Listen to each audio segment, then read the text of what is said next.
चिंतामणि वाले स्वामी, प्रभु तुम हो अंतर्यामी अपार स्नान। आपके चरणों में हम सबका वंदन है। अपार स्नान आपके चरणों में हम सबका वंदन है। बन जाओ तुम ठाकुर मेरे, मैं सेवक बन जाऊं। बन जाओ तुम ठाकुर मेरे, मैं सेवक बन जाऊं। सेवक बनकर तुम चरणों में श्रद्धा सुमन चढ़ाओ। सेवक बनकर तुम चरणों में श्रद्धा सुमन चढ़ाओ। जब जब धरती पर आऊं, तेरा ही शासन पाऊं। जब जब धरती पर आऊं, तेरा ही शासन पाऊं। अपार स्नान आपके चरणों में हम सबका वंदन है। अपार स्नान आपके चरणों में हम सबका वंदन है। श्रद्धा भक्ति से जो भी तेरा ध्यान लगाते, श्रद्धा भक्ति से जो भी तेरा ध्यान लगाते, उनके संकट क्षण भर में ही अपने आप टल जाते। उनके संकट क्षण भर में ही अपने आप टल जाते। श्रद्धा से जो भी ध्याते, वो मन वांछित फल पाते। श्रद्धा से जो भी ध्याते, वो मन वांछित फल पाते। अपार स्नान आपके चरणों में हम सबका वंदन है। अपार स्नान आपके चरणों में हम सबका वंदन है। मामा देवी के प्यारे, तुम अश्वसेन के दुलारे। मामा देवी के प्यारे, तुम अश्वसेन के दुलारे। अपार स्नान आपके चरणों में हम सबका वंदन है। बोलो अपार स्नान आपके चरणों में हम सबका वंदन है। बोलिए चिंतामणि श्री पार्श्वनाथ भगवान की। श्री महावीराय नमः। चिंतामणि श्री पार्श्वनाथाय नमः। जय आत्म, जय आनंद, जय देवेंद्र, जय शिव। आगम ज्ञाता उपाध्याय भगवान पूज्य गुरुदेव श्री जितेंद्र गुरुदेव नमः। जय शशिकांता, जय सरिता, जय अजय, जय मंजुला। गुरु कृपा से गुरु चरणों में रहकर ये तुच्छ बुद्धि जो भी स्वीकार कर पाई, कुछ आपके समक्ष रखने का प्रयास करो। देवादिदेव सर्वज्ञ सर्वदर्शी 23वें तीर्थंकर चिंतामणि श्री पार्श्वनाथ भगवान के परम पावन दिशा कल्याणक के पावन अवसर पर सब दुख हरने वाले, चिंताओं का नाश करने वाले, सर्व सुखदाता चिंतामणि श्री पार्श्वनाथ भगवान का परम पावन, कल्याणकारी, मंगलकारी, आनंददायक जीवन चरित्र आप श्रवण कर रहे हैं। प्रभु पार्श्वनाथ जी के 9 भवों में पहले भव की चर्चा आपके समक्ष चल रही है और आपने सुना है कि मरुभूमि के मन के अंदर एक पश्चाताप का भाव है, एक ग्लानि का भाव है कि मेरे भाई ने तो जो गलत किया सो किया, मैंने भी कोई कम गलत नहीं किया। अगर भाई से गलती हो भी गई तो मुझे घर में बैठकर सुलझाना चाहिए था, मुझे राजा को कह करके अपने भाई को ऐसा कठोर दंड नहीं दिलवाना चाहिए था। पर जो हो चुका वो हो चुका, अब तो उसका क्या कर सकते हैं? प्रायश्चित कर सकते हैं, पश्चाताप कर सकते हैं, क्षमा याचना कर सकते हैं और मनुभूति के अंतर्मन के अंदर सच्चे हृदय से अपनी गलती का पश्चाताप है और सच्चे हृदय से वो अपने बड़े भाई से क्षमा मांगने के लिए चल पड़ता है। मन में एक ही भाव है कि अपने भाई से क्षमा मांगने में संकोच कैसा? संकोच तो गलत कार्य में होना चाहिए।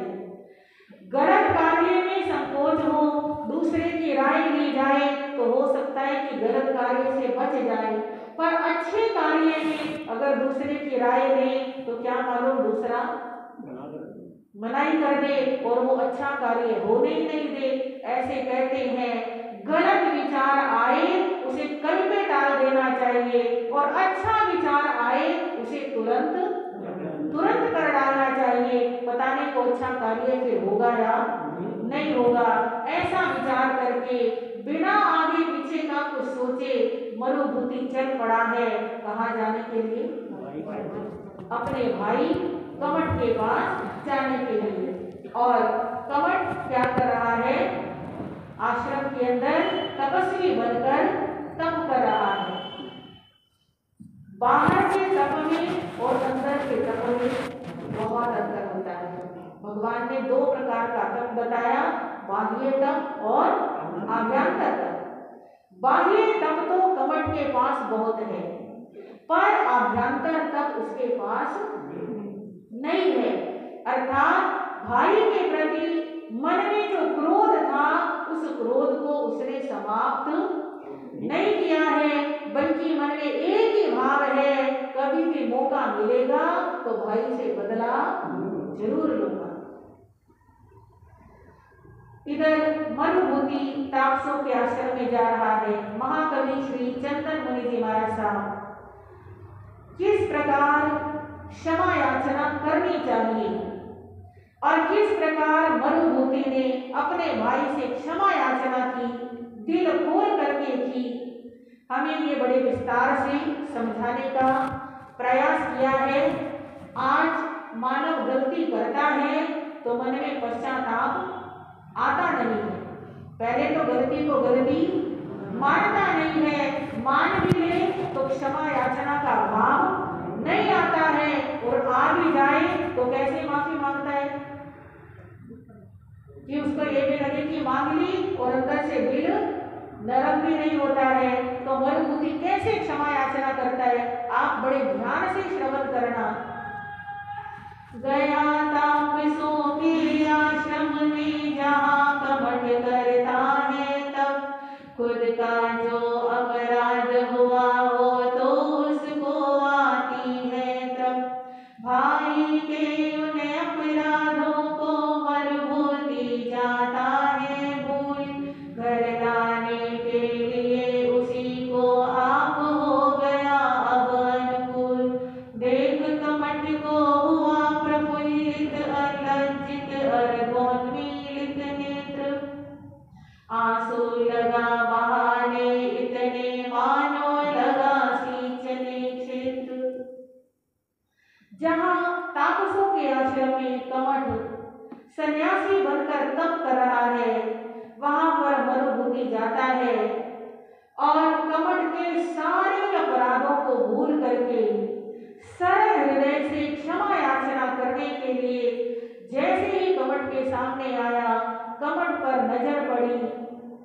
लज्जा से नेत्र क्या हो रहे हैं, नीचे हो रहे हैं, क्योंकि उसे अपनी गलती का सच्चा पश्चाताप है।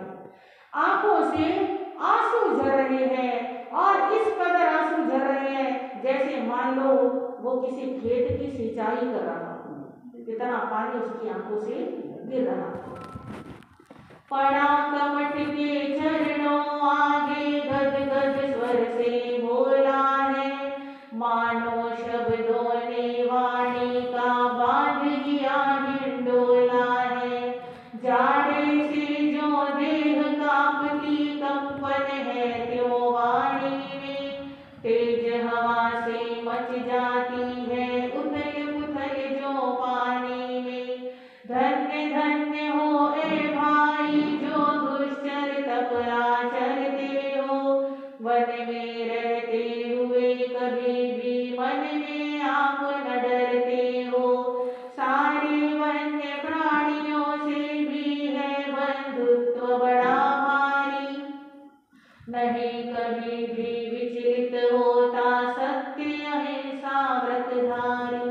कमट के चरणों में गिरा, पांव पकड़ लिए और गद गद स्वर से ऐसे बोल रहा है, मान लो एक एक शब्द में परम विनय और बहुत पश्चाताप झलक रहा है। बोलते समय उसकी वाणी थर थर कांप रही है, जैसे सर्दी से देह कांपती है, ऐसे क्षमा याचना करते हुए अत्यधिक लज्जा के कारण उसकी वाणी क्या हो रही है, लड़खड़ा रही है, कांप रही है और कह रहा है, हे भाई तुम धन्य हो जो इतने दुष्कर करनी कर रहे हो। वन में रहते हुए भी वन्य प्राणियों से आपको तनिक भी भय नहीं लगता है, बल्कि भय लगना तो दूर की बात है, आपने सारे वन्य प्राणियों के साथ अपना प्रेम स्थापित कर लिया है। आपके मन में भय नहीं आता और आपको देख करके वन्य प्राणियों के मन में आपके लिए हिंसा की भावना नहीं आती। मुझे जानते ही है भगवन मरुभूति है मेरा नाम, स्त्री के मोह जाल में फंस कर मैंने बुरा किया था काम। कोई कलंक माधव शेखर, मैं हूँ प्रभु का ही लघुरान, क्षमा कीजिए भुला दीजिए अपराधों की सारी बात। अभय दीजिए शरण लीजिए मेरे सिर पर रखिए हाथ, मेरे लिए आप ही है अब मानो पारिजात साक्षात। शांत कीजिए मेरे मन में लगी हुई है दुख की आग, भ्रातृ स्नेह बरसा कर रखिए मेरे से वो ही अनुराग। जो कुछ आज्ञा आप करोगे मैं तो वही करूँगा काम, इस युग के यो मान लीजिए मैं हूँ भरते आप हो राम।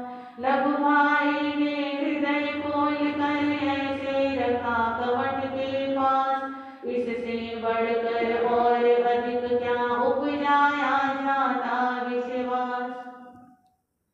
मरुभूति कहने लगा, प्रभु आप तो मुझे पहचानते ही हैं, मैं कौन हूँ, मरुभूति हूँ, मैं आपका छोटा भाई हूँ और मैंने अपनी स्त्री के मोह में फंसकर आपके साथ एक गलत व्यवहार किया, आपकी शिकायत राजा को लगाई और आपको क्या दिलवाया, बड़ा अपमान और दंड दिलवाया। हे प्रभु मैं तो खुद कलंक हूँ, अधमों में अधम हूँ, नीचों में नीच हूँ, पर आप तो क्या है, सन्यासी हैं।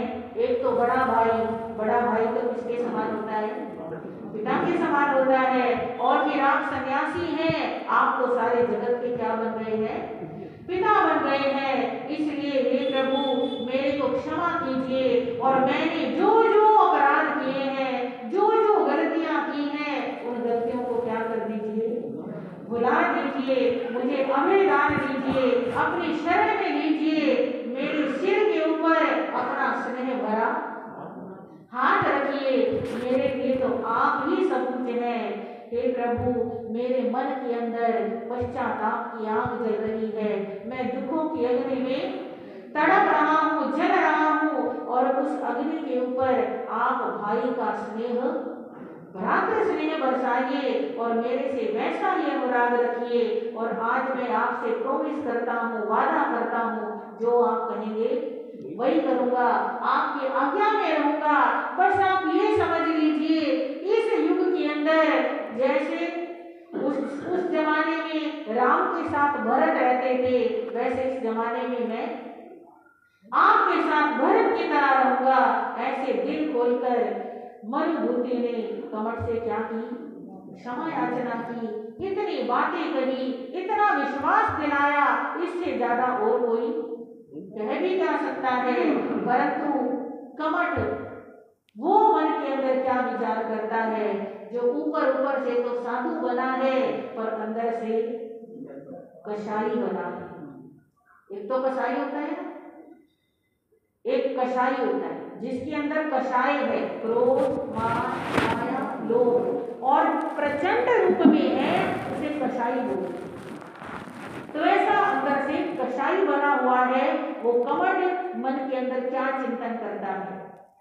लघु भाई का मन निश्चल था, किंतु कमठ के मन था पाप, उसे देख कर सुन कर ज्यादा उग्र हो गया अपने आप। क्षमा मांगने आया है अब मेरे से अपराधों की, मुझे जरूरत नहीं तुम्हारे विनय भरे संवादों की।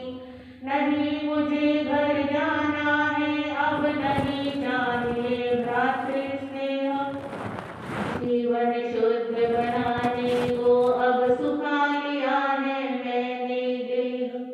गधे चढ़ा कर किया गया था जिस दिन मेरा वो अपमान, इस भव में क्या अगले भव में नहीं भूलता उसका ध्यान। मनुभूति का मन तो सरल है, पर कमठ के मन में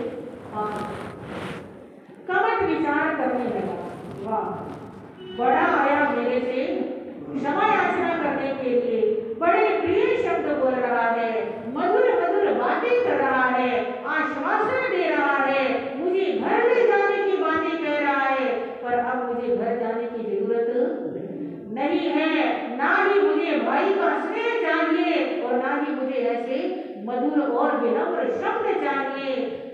यह भूल गया इसने मेरा क्या कराया था, अपमान कराया था, कराने वाला तो भूल गया, पर जिसका अपमान हुआ है वो भला कैसे भूल सकता है। इस जन्म में तो क्या, मैं अगले जन्म तक भी वो अपमान भूलने वाला नहीं हूँ। क्या बीत रही थी मेरे ऊपर, क्या मन के अंदर भाव आ रहे थे, कैसे लोग मेरे को धिक्कार रहे थे, मेरे को मार रहे थे, कैसे मेरे तिरस्कार किया जा रहा था, उस घड़ी को मैं याद करता हूँ तो मेरा रोम रोम जलने लगता है। मन में सोचे सोचा था कि मनुभूति को मारूंगा, मौका आज मिला मन भाया, इसको पार उतारूंगा। लघु भाई का झुका हुआ है मेरे चरणों आगे सिर, इस पर शिला गिरा दी जाए जिससे यही जाएगा मन।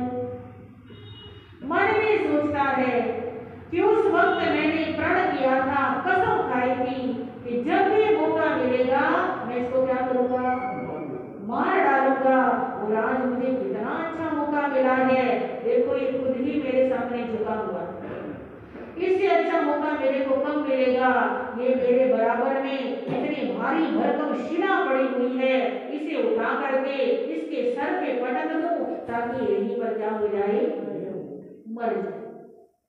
हाय हाय इस मन ने देखो कितना बुरा विचारा है, भाई के जीवन से खेले अपना जीवन प्यारा है।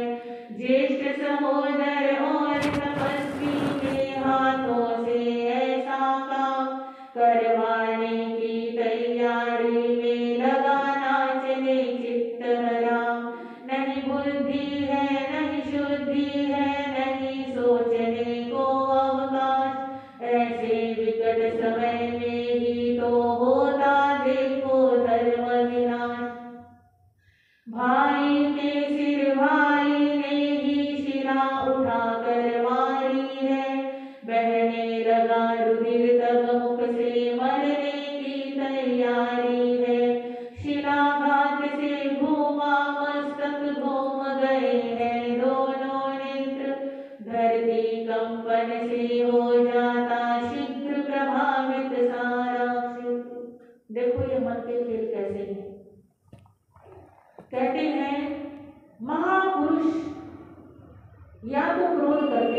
टिकता नहीं है, और टिक भी जाए तो ज्यादा से ज्यादा कब तक टिकेगा? जब तक सामने वाला क्षमा याचना ना। क्षमा याचना करने मात्र से ही महापुरुषों का क्रोध क्या हो जाता है? समाप्त हो जाता है। पर अधम पुरुष वे होते हैं जिनका क्षमा याचना करने से क्रोध और ज्यादा बढ़ जाता है। कमंड ऐसा ही अधम पुरुष था, उसका मन खेल खिला रहा है और उसके क्रोध को और ज्यादा बढ़ा रहा है। भूल गया कि मैं इसका बड़ा भाई हूँ, ये भी भूल गया कि मैं तपस्वी साधक बना हुआ हूँ। सारा कुछ भूल करके बस क्रोध ऐसा हावी है। कहते हैं क्रोध जब आता है व्यक्ति की आंखें बंद हो जाती हैं, चेहरा लाल हो जाता है और बुद्धि के ऊपर पर्दा पड़ जाता है। कमर के साथ भी ऐसा ही हुआ, उसकी बुद्धि मारी गई और उसने बड़ी भारी भरकम शिला उठाई और भाई के सिर पर जोर से पटक मारी, और भाई के सिर पर जैसे ही शिला का प्रहार हुआ, जैसे ही आघात हुआ, एकदम उसका सिर घूम गया, आंखें घूम गई, एकदम सिर से खून के फव्वारे छूट पड़े और इतनी जोर की आवाज हुई कि पूरे आश्रम में तहलका मच गया। ये क्या हो गया? सबके सब भागे भागे आते हैं और आकर के देखते हैं ये क्या हुआ। कमठ ने अपनी क्षमा मांगते हुए भाई को क्या करा? आश्रमवासी संत तपस्वी आए वहां सभी ही दौड़, ऐसा कृत्य कमाने को क्या तुमको मिली यहीं पर दौड़।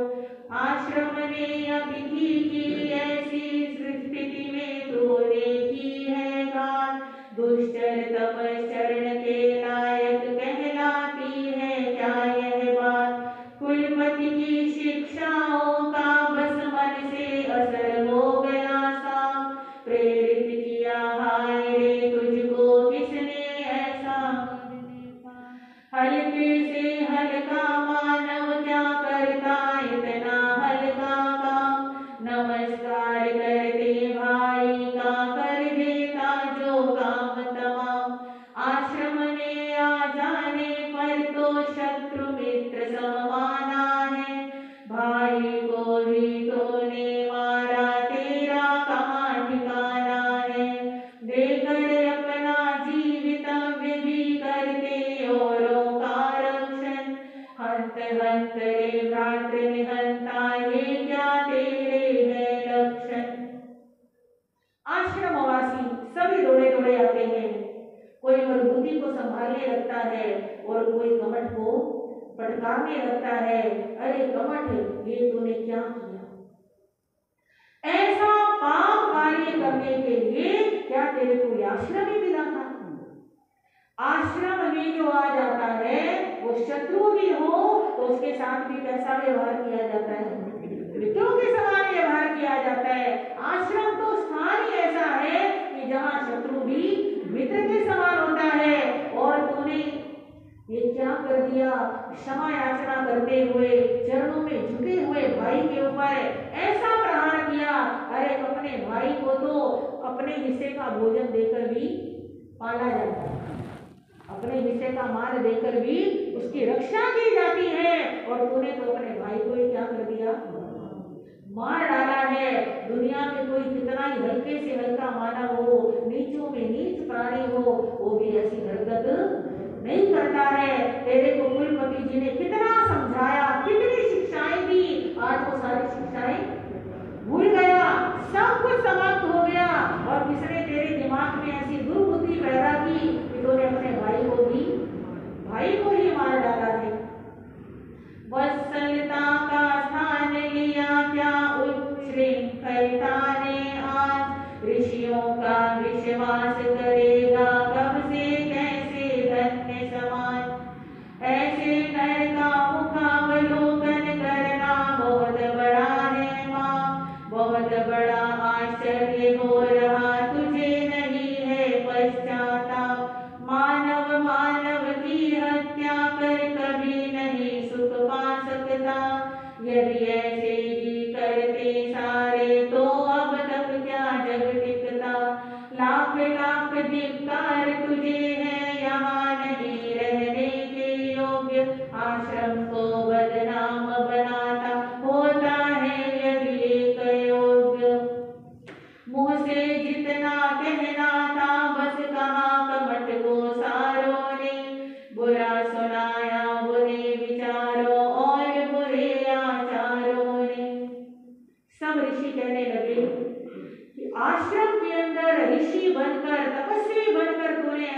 आचरण किया है।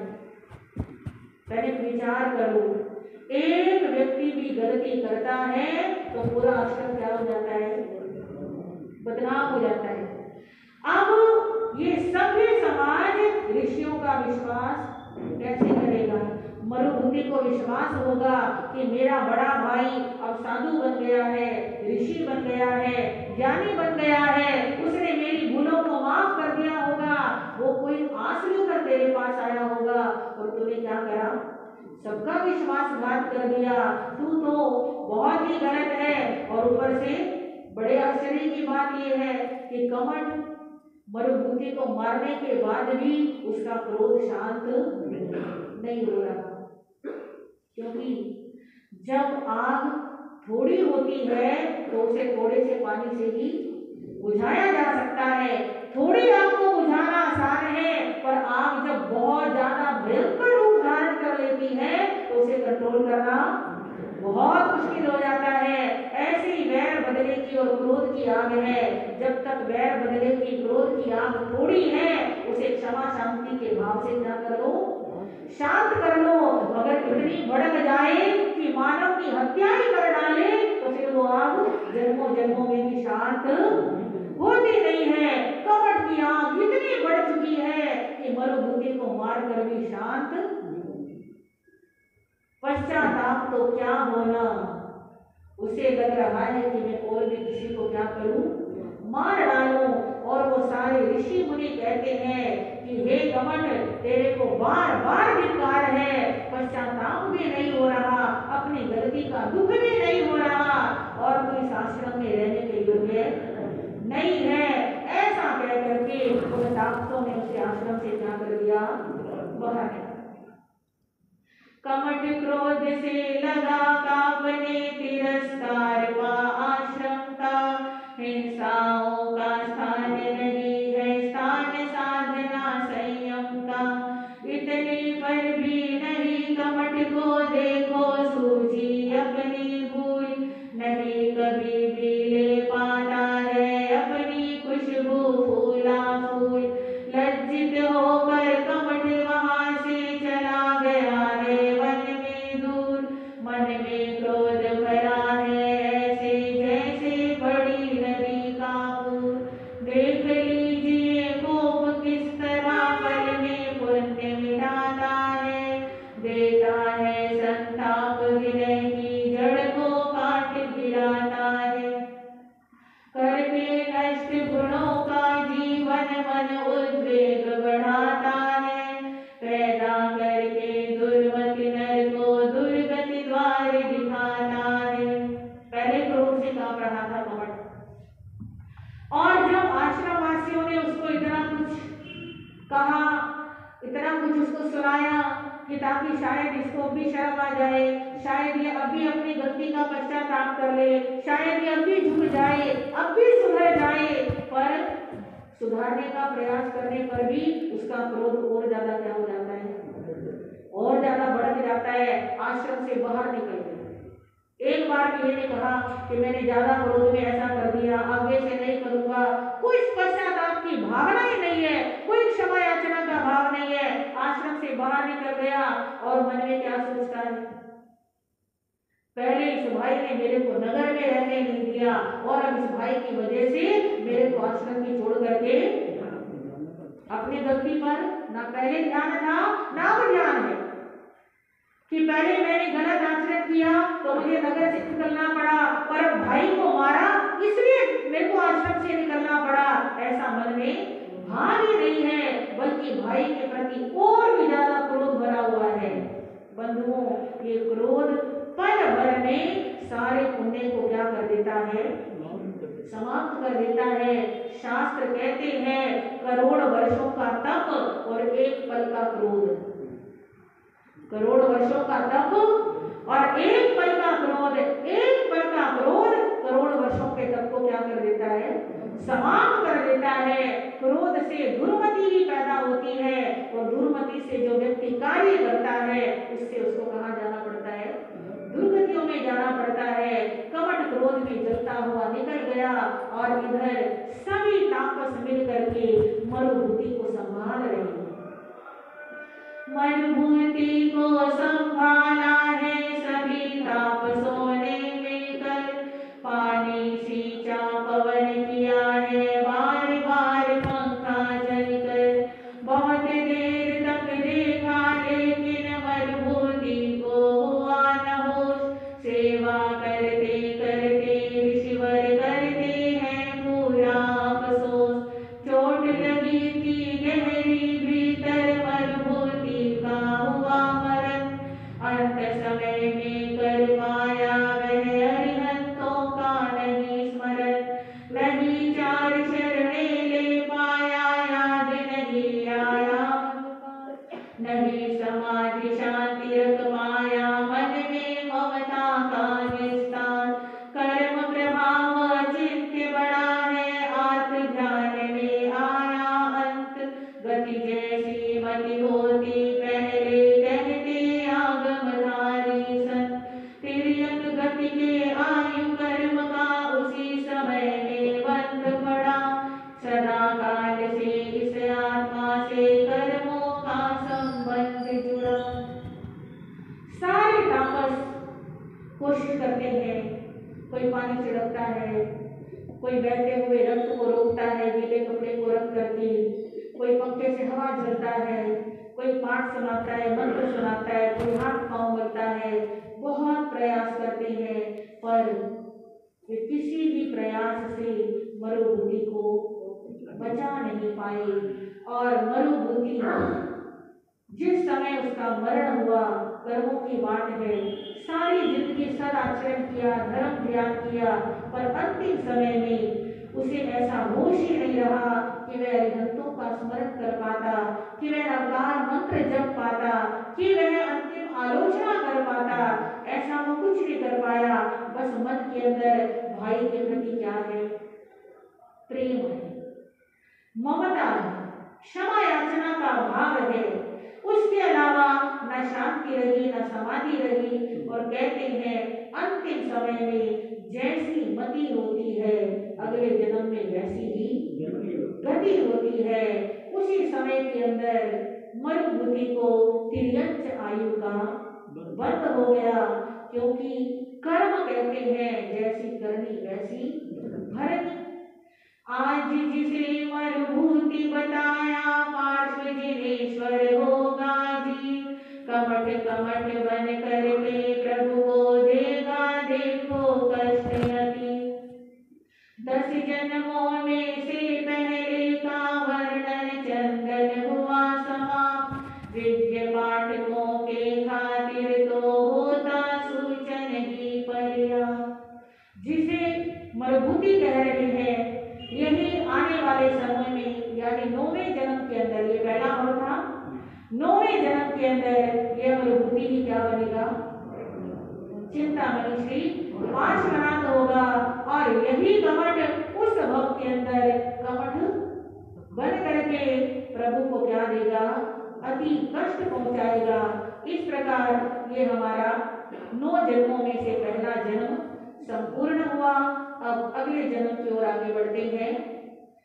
पार्श्वनाथ करुणा करो भरो बुद्धि भंडार, सेवक आज सहायता मांग रहा दातार, सब कुछ देते आप तो आप बड़े दातार, चंदन चिंता चूर्ण है प्रभु तेरा दरबार, कष्ट काल में आपका चिंतामणि साराम, लेने से चंदन तुरंत बन जाता है काम, पहले भव का कर चुका मैं पूरा विस्तार, जन्म दूसरे का यहाँ कहना है अधिकार।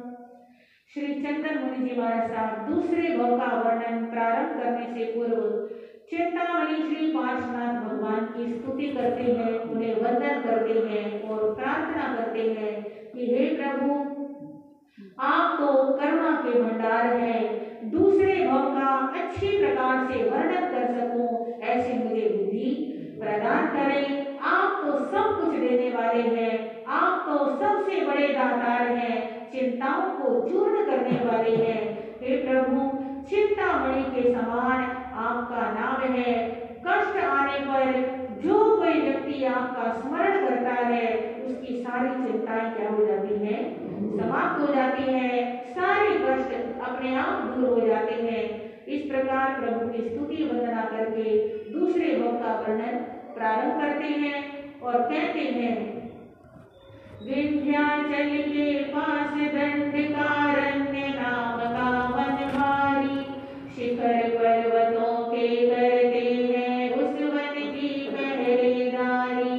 मृगराजों की आवाजों से मृगगण सारा है भयभीत, क्योंकि सभी जीवों को होती अपने ही प्राणों से प्रीत। भीलों के तीक्ष्ण बाणों से मरे पड़े हैं सिंहाने, हिंसा और अहिंसा का तो उनमें होता नहीं विवेक। विंध्याचल के पास यानी विंध्य पर्वत के पास एक दंडक अरण्य नाम का बहुत भारी वन है और उस वन के अंदर बहुत विशाल ऊंचे ऊंचे वृक्ष हैं और उस वन के चारों ओर पर्वत खड़े हुए हैं। ऐसे लगता है जैसे चारों तरफ पर्वतों के बीच में वो वन स्पेशल सोच समझ के बनाया गया हो ताकि उसकी क्या होती रहे? सुरक्षा होती रहे। तो ऐसा वो वन है। उस वन के अंदर सारा दिन शेरों की आवाजें गूंजती रहती हैं और वन के जीव अपने प्राण बचाने के लिए इधर उधर भागते रहते हैं। इसके अलावा अनेक भील वहां पर आते हैं। भीलों का जब कोई त्योहार होता है, कोई उत्सव होता है, तो वे शिकार करने आते हैं और अपने बाणों के द्वारा अनेक सिंहों का क्या करते हैं? शिकार करते हैं। इस प्रकार वन का बहुत सुंदर वर्णन महाकवि श्री चंदन मुनि जी महाराज ने किया है और कहा है कि देखो, नगर को सजाया जाता है, संवारा जाता है, साफ किया जाता है, पर वनों को ना कोई सजाने वाला, ना कोई संवारने वाला, ना कोई वहां पर सफाई करने वाला, पर फिर भी वन क्या लगते हैं? सुंदर लगते हैं, क्योंकि जो स्वाभाविक ही सुंदर है उसे अलंकारों की जरूरत नहीं होती है। जो स्वाभाविक सुंदर व्यक्ति होता है वह साधारण वस्त्रों के अंदर भी अलग ही चमकता है। ऐसी ही प्रकृति स्वाभाविक रूप से सुंदर है, उसे सजावट की जरूरत नहीं है। ऐसे प्राकृतिक वातावरण के अंदर मरुभूति गजराज बना है, सुंदर मनहर बलशाली, योधाधिक होकर के मानो सत्ता अपनी संभाली। भाभी वरुणा भी मर करके हुई हस्तिनी आकर के, बहुत प्रसन्न हो रही है वह योधाधिक को पा करके। किसे पता है कौन कहाँ से आया, पहले क्या था और पार्श्वनाथ 10 जन्मों में से देखो चला दूसरा दौर। इसी दंडकारण्य वन के अंदर वह मनुभूति का जीव जिसने अंतिम समय में तिर्यंच आयु का वध किया था, वह इस वन में आकर के एक गजराज यानी क्या बन जाता है? हाथी बन जाता है। हाथी के रूप में जन्म लेता है, बड़ा होता है और हाथियों के समूह को यूथ कहते हैं। हाथियों के समूह को यूथ कहते हैं। तो अपने यूथ का अधिपति बन गया, यानी यूथाधिक बन गया, राजा बन गया है। और उसकी भाभी वरुणा वह भी काल करके कर्म योग से इसी वन में आती है और हस्तिनी के रूप में जन्म लेती है और वो हस्तिनी इसी यूथाधिक की क्या बनती है? समझ लो, पत्नी बनती है। तो इस प्रकार वह हाथी और हथिनी दोनों एक दूसरे को पाकर बहुत खुश है, क्योंकि इस संसार में जब कोई जन्म लेता है तो उसे ये पता नहीं रहता मैं पिछले जन्म में कौन था, कहाँ था। और जो जो उसको परिवार के लोग मिलते हैं उनके साथ मेरा पिछले जन्म में क्या संबंध था वो सब कुछ जीव क्या हो जाता है, भूल जाता है। बस नए सिरे से उसके रिश्ते क्या हो जाते हैं, प्रारंभ हो जाते हैं। तो पिछला सब कुछ भूलकर इस जन्म में हाथी और हथिनी बड़ी मस्ती के साथ रह रहे हैं। पशु जीवन में क्या नहीं हो सकता है प्रेम, स्वार्थ त्याग होता वही दर्शन देता क्षेम। हस्ती मस्ती मारता करता काल व्यतीत, बहुत खुशी था देखिए होता यही प्रतीत। पशु जीवन के अंदर भी बहुत प्रेम पाया जाता है। हाथी और हस्तिनी में दोनों में परस्पर बहुत अधिक प्रेम है और दोनों सारा दिन मस्ती करते हैं। नगर में रहने वालों को, मनुष्यों को तो बहुत सारी चिंताएं होती है। अब कमाना है, अब पकाना है, अब खाना है, अब ये खरीदना, अब वो खरीदना, अब मकान बनाना, अब दुकान बनानी, अब बच्चे ब्याने। पर पशु जीवन में कुछ नहीं करना, सारा दिन बस मस्ती और मस्ती। प्रेम परस्पर बहुत अधिक था रहते दोनों मिलकर वे, किसी किस्म की चिंता ईर्ष्या लाते कभी न दिल पर वे। चारों ओर बिछी हरियाली उन्हें बहुत ही भाती थी, गिर से उठती कल कल पल पल मन बहलाती थी। ऊंचे ऊंचे पर्वत मानो अपना मान दिखाते थे, सूंड उठाकर उनसे समता करने को ललचाते थे। करता उनका जहाँ कहीं मन बैठ वहीं पर जाते थे, इच्छा होती कभी भागते या फिर लेट लगाते थे। दोनों के मन के अंदर किसी प्रकार की कोई चिंता नहीं, कोई ईर्ष्या नहीं, बड़े मस्त हैं। चारों ओर हरियाली बिछी है और वो हरियाली उन दोनों के मन को बहुत अधिक बहलाती है, बड़ा अच्छा लगता है। जो चारों तरफ पहाड़ है, उन पहाड़ों से झरने गिरते हैं, झरने गिर गिर करके वहाँ तालाब बनता है, उस तालाब में आकर के भी वो बड़ी मस्ती करते हैं। और जैसे ऊंचे ऊंचे पहाड़ हैं वैसे वो हाथी और हथिनी अपनी ऊंची सूंड उठा लेते हैं, मान लो वो कह रहे हैं कि हम तो पर्वतों के बराबर हैं, इस पर्वत में और हमारे में क्या अंतर है। तो उनकी मस्ती की चर्चा की गई है कि जहां मन होता वहां बैठ जाते, कोई ऐसा नहीं कि यहाँ बैठना है यहाँ नहीं बैठना। जब मन होता उठ करके दौड़ने लग जाते, जब मन होता धीरे धीरे टहलने लग जाते, सब अपनी मन मर्जी के अनुसार करते हैं। तरुशाखा को पकड़ कभी वे सारा पेड़ हिलाते थे, हमको कभी छेड़ना मत रे मानो याद दिलाते थे। कभी लगा कर रगड़ तने से तन की खाज मिटाते थे, सदा श्वास रही जीवन जियो ऐसा पाठ पढ़ाते थे। जलाशयों में घुस करके वे खुशियाँ बहुत मनाते थे, भर भर कर जल सूंड बीच में होली कभी रचाते थे। शांत और एकांतवास का वातावरण निराला था, इसीलिए दोनों का दिल भी बना हुआ मतवाला था। कभी तो पेड़ों की ऊंची ऊंची शाखाओं को पकड़ते और पूरी तरह से हिला देते थे और मान लो ये कहते थे हम बहुत ताकतवर हैं, हमें छेड़ने की कभी कोशिश मत करना। और कभी पेड़ के तने से रगड़ लगाते और अपने शरीर की खाज मिटाते थे। मान लो वो ये शिक्षा दे रहे थे अपना काम अपने आप करना चाहिए, कमर में खारिश हो रही है तो वो भी दूसरे से नहीं करानी, अपने आप करनी है। जलाशयों में घुस जाते और अपनी सूंड में पानी भर भर करके एक दूसरे पर फेंकते, और जैसे होली के ऊपर लोग एक दूसरे पर पानी गिराते हैं, उनकी तो रोज ही होली थी, रोज ही दिवाली थी। जब मन करा तभी होली, जब मन करा तभी दिवाली। ऐसे शांत और एकांत वातावरण का वे पूरा मजा लेते थे। शुंठा दंड उठा कर करता है रावण को भी आह्वान। अरे स्वर्ग में रहने का क्या करते हो मन में अभिमान। सुलभ नहीं है स्वर्ग लोक में तुम्हें हमारे जैसा सुख। नहीं देखना पड़ता अपने मालिक के मन का भी रुख। हम हैं अपने मन के मालिक स्वर्ग समझते प्यारा मन। करते हैं वैसा ही जैसा जब हो जाता अपना मन।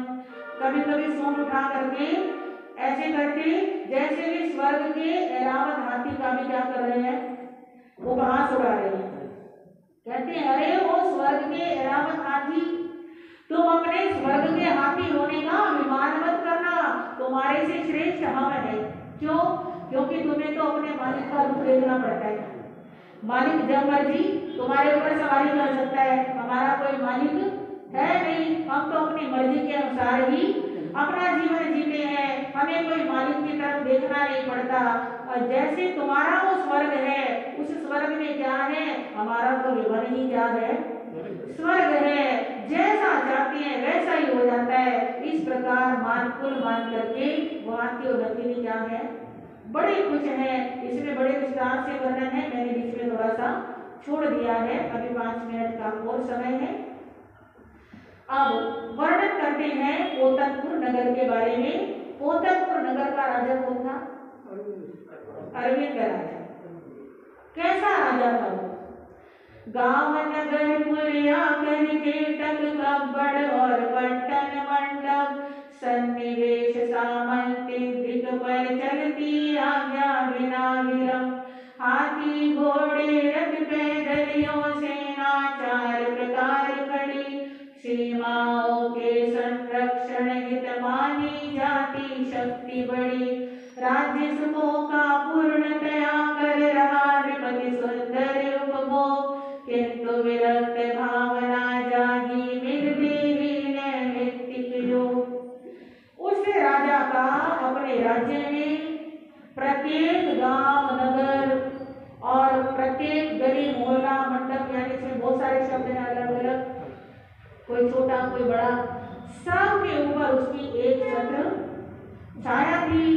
सब के ऊपर उसका एक छत्र शासन था।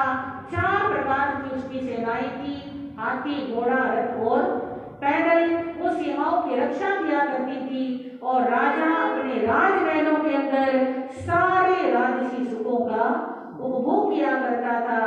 पर ऐसे सुखों का उपभोग करते करते एक दिन राजा अरविंद अपने महल की छत पर चढ़े हैं और उन्हें एक ऐसा सुंदर निमित्त मिला जिसकी वजह से उनको क्या उत्पन्न हो गया, वैराग्य उत्पन्न हो गया। उन्होंने क्या देखा? चमक चमक कर चपला अपनी दिखा रही चतुराई थी। गर्जन क्या था कहीं नगाड़े पर ही चोट लगाई थी। इंद्रधनुष ने अपनी अद्भुत आज झलक दिखलाई थी। चली हवा ले गई सभी को कहीं न शोभा पाई थी। क्या देखा? आसमान में बड़े बड़े काले कजरारे बादल एकदम छा गए हैं। बीच बीच में बिजलियां चमक रही हैं, बादल गरज रहे हैं, ठंडी हवाएं चल रही हैं। और ऐसे दृश्य को देख करके राजा का मन क्या हो गया, एकदम प्रसन्न हो गया, खुशी से झूम उठा। वाह, कितना अच्छा मौसम है, कितना शानदार नजारा है। और वो भी देख ही रहा था। देखते देखते एक हवा का तेज झोंका आया और सारे बादल उड़ा करके ले गया। क्षण भर पहले भरा हुआ था नभ जो श्याम घटाओं से। पल भर में बस पाया खाली उसे तमाम चढ़ाओं से। इसी बात ने इस दुनिया की अस्थिरता बतला दी थी। नृप के मन वैराग्य ज्ञान की अद्भुत ज्योत जगा दी थी। लगे सोचने अहो नजारे प्यारे प्यारे किधर गए। सेमल की रोई जो देखो बादल सारे बिखर गए। नहीं हुआ था अब तक जो वह आज हुआ है स्पष्ट अभी।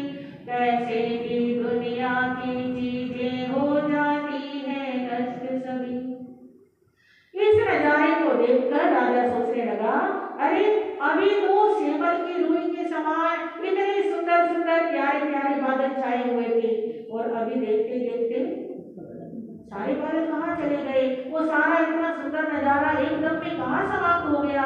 और ऐसा देखते देखते अचानक अंदर से आवाज आई कि केवल बादल ही नष्ट नहीं हुए, बादलों के समान ही इस संसार की हर चीज क्या हो जाती है? नष्ट हो जाती है। जीवन यौवन धन वैभव ये चंचल सारे बिजली से, भागे जाते रात दिवस ये पल पल प्यारे बिजली से। मनोभावना बदल गई है भोगों से मन हुआ विरक्त, सुंदरियों के सम्मुख अपने सारे भाव किए हैं व्यक्त। अभी अभी आकाश निहारा अपने सभी ने मेघाचल, कुछ भी नहीं दिखता है अब मानो सारा हुआ प्रचंड। नाच नहीं है बिजली का वह मेघों का है शोर नहीं, मोह रही थी तन मन को जो गई घटा घन घोर कहीं। जैसे ये बादल समाप्त हुए हैं वैसे ही ये तन, ये धन, ये यौवन, ये वैभव सब एक दिन क्या हो जाना है? समाप्त हो जाना है। जैसे बिजली चंचल होती है, एक मिनट में बस चमक करके क्या हो जाती है? समाप्त हो जाती है। ऐसी संसार की सारी चीजें क्या हो जाती है? एक दिन समाप्त हो जाती है। एकदम मन बदल गया और जो विषयों में आसक्त मन था वो वैराग्य के रंग में रंग गया। अपनी पत्नियों से और सुंदरियों से अपने मन की बात कहने लगे कि देखो अभी अभी हमने देखा कैसे आकाश बादलों से भरा हुआ था, और अभी देखते देखते क्या हो गया? सब कुछ खत्म हो गया है। रूप वर्ण लावण्य देखिए तन धन यौवन है अस्थिर, मुग्ध मनुष्य विवेक रहित बन करता रहता सदा फिकर, हिंसा करता झूठ बोलता लेता छीन पराया माल, बिना परिमाण परिग्रह रखता दिख रहा है यही कमाल। आज किया है कल यह करना परसों का ऐसा प्रोग्राम, स्वप्न सरीखा जगत जाल है नहीं अमर रहता है नाम। राजा कहता है कि देखो ये रूप देखते देखते क्या हो जाता है? बदल जाता है। बचपन में कैसा था फूल जैसा सुंदर, फिर जवानी के अंदर और खिला आता है और देखते देखते सुंदर से सुंदर रूप भी क्या हो जाता है? बुढ़ापे में बदल जाता है। चेहरे पर झुर्रियां आ जाती हैं, शरीर की शक्ति समाप्त हो जाती है।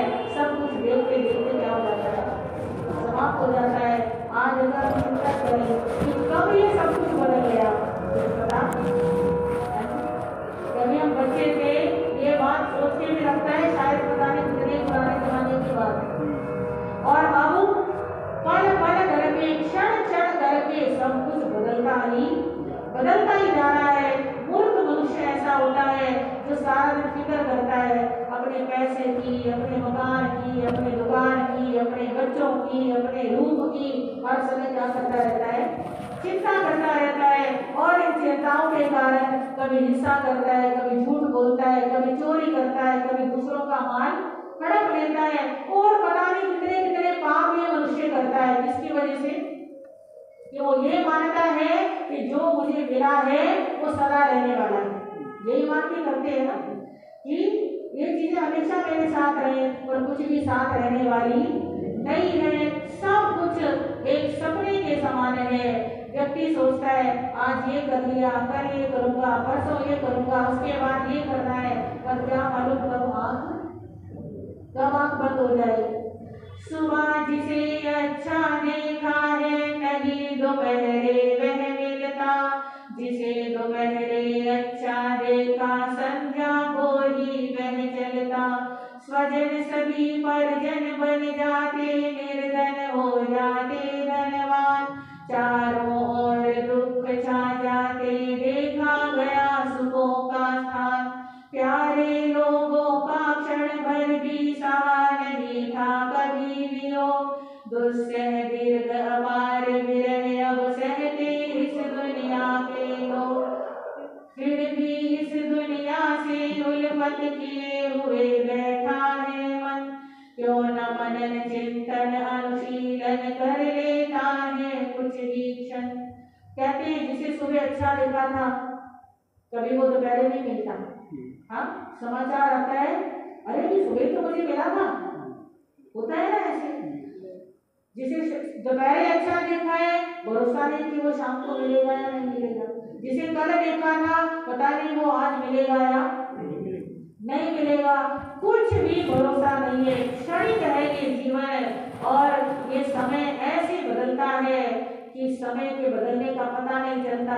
आज जो अपने हैं वे कब पराये हो जाएंगे, कुछ भरोसा नहीं। आज जो धनवान है वो कब निर्धन हो जाए। हाँ जी, सेकंडों के अंदर, पलों के अंदर सब कुछ बदल जाता है। निर्धन धनवान हो जाते हैं, धनवान निर्धन हो जाते हैं। जहाँ सुख है वहाँ 1 मिनट में दुख आ जाता है, और जहाँ दुख है वहाँ 1 मिनट में सुख आ जाता है। जो काम इंसान सुख की आशा से करता है उसी काम से दुख मिल जाता है, और जिस काम से लगता है कि दुखी मिलने वाला है उसी से सुख भी आ जाता है। इस संसार में कुछ भी स्थिर नहीं है, जिसका कभी वियोग नहीं सहा, जिससे पल भर के लिए दूर नहीं हुए वो हमेशा के लिए छोड़ करके चला जाता है। कैसे कैसे दुख इस संसार के जीवों को सहने पड़ते हैं, पर फिर भी संसार से वैराग्य नहीं आता है। अरविंद राजा का हृदय वैराग्य के रंग में रंगा हुआ है। वह अपनी पत्नियों से आज्ञा लेंगे और आज्ञा लेकर के किस प्रकार दीक्षा लेंगे और क्या घटना घटेगी आप आएंगे सुनेंगे, आपको पता चलेगा।